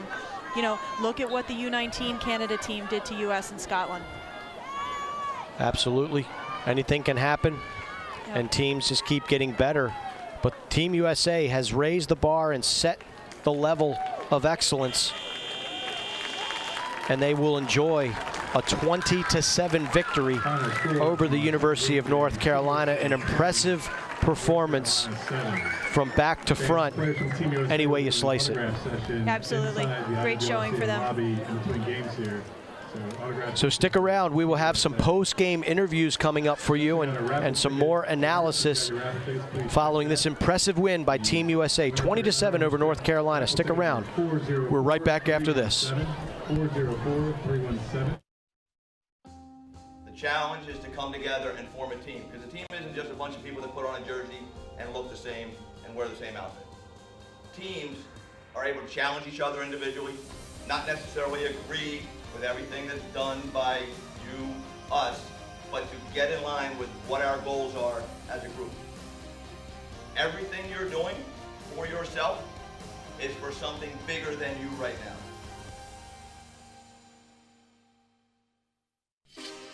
Only on Lax Sports Network.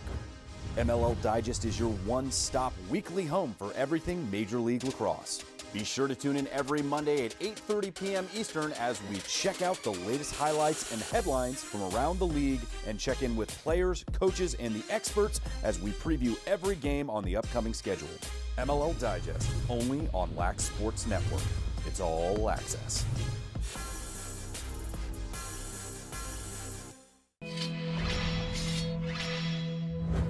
Centuries ago, lacrosse wasn't played in an arena, a stadium, or a park. It was born on the open plains with native roots. Today's game is painted with stylish logos and advanced by technology. The creator's game was played to bring people together centuries before the first explorers settled in the New World. It was America's first sport. LSN, it's all access. Only on Lax Sports Network. Recruiting Rundown is your all-access look at developmental lacrosse and recruiting news with analysis, highlights, and game coverage. We'll highlight national showcases, tournaments, player rankings, commitments, and player videos. Ty Zanders brings you the most credible and in-depth analysis around. Recruiting Rundown on Lax Sports Network. It's all access.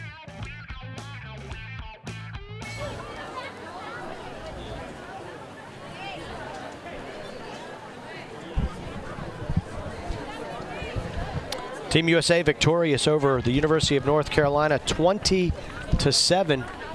An impressive effort from top to bottom for the red, white, and blue, taking on the best from 2016 in the collegiate ranks, University of North Carolina Tar Heels. What do you think's being talked about inside the huddle for Team USA? I think Ricky's probably wrapping up what he thought they did well. Give him a couple things that he'd like to see worked on.